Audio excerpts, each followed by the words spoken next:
Okay, so this is my gaming journal for Oxenfree.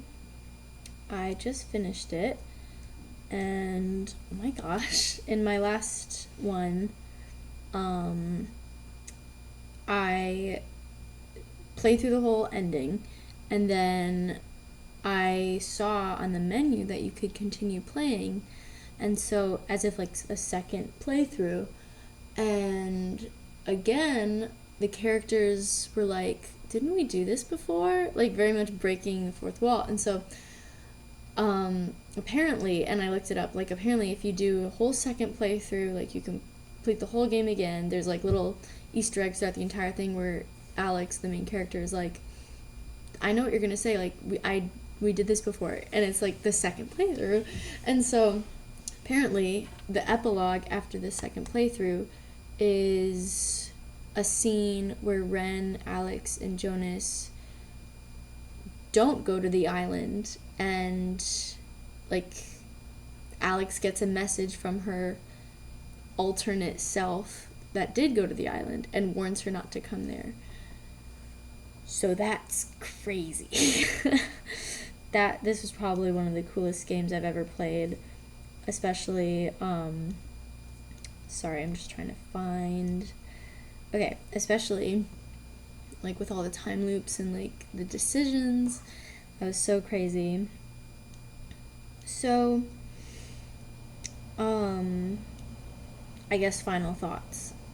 I really enjoyed this game, and I really felt like I saw like Easter eggs or like themes throughout the game that you could only find if you like explored a lot, because you could definitely just click through things, cut off character conversations, which I did accidentally. But I would say the music and the audio quality was really a big part of the game, because that would tell you where in time you were, and like it kind of reminded me of Stranger Things, where it's like in the Upside Down, where it's like everything is like different, and like there's different music in the show, but it was like that. So it's like when you were in a time loop, the music was slightly distorted and like all this stuff, and like the screen was like wavery and all this stuff. So like you can see now, I'm even like more excited about this game than I was with Edith Finch, because it was much more complex and you felt more in control as the player, I think. Like what you got as an ending really depended on what you chose. So, okay. Now I'm gonna finally get to the stuff I'm supposed to be talking about.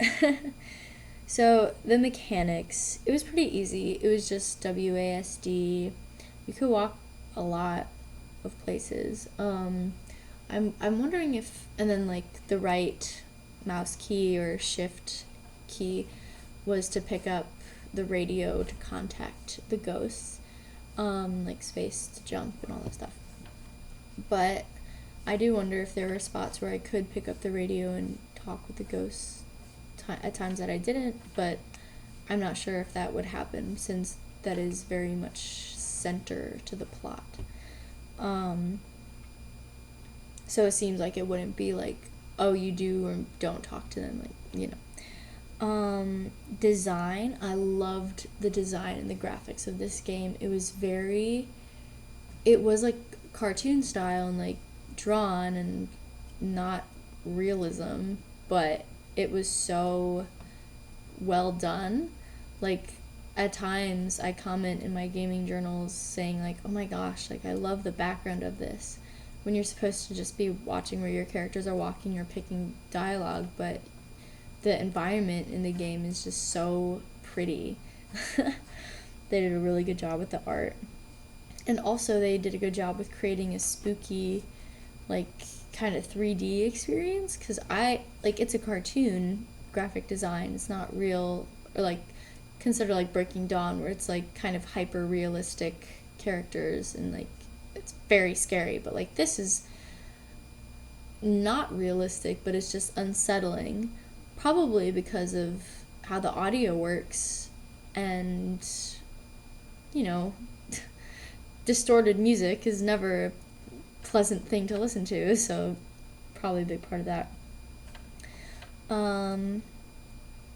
So larger meanings, I did think about this a lot, and I do think a lot of it is with the choices in the game. I think that's a big theme where it's like you have to live with the consequences of your actions, and you have to see where those choices and or consequences will lead you, because in this game, like, if you make a choice, you can't go back. And when I read about that secret epilogue scene where you can literally decide for them not to go to the island, not go into a time loop at all, in that alternate reality of themselves, there was another version where back in time in a time loop, if I don't know if you've read about Oxenfree or have seen my other gaming journals, but you are able to save Michael, who is her deceased older biological brother, and you won't even encounter Jonas in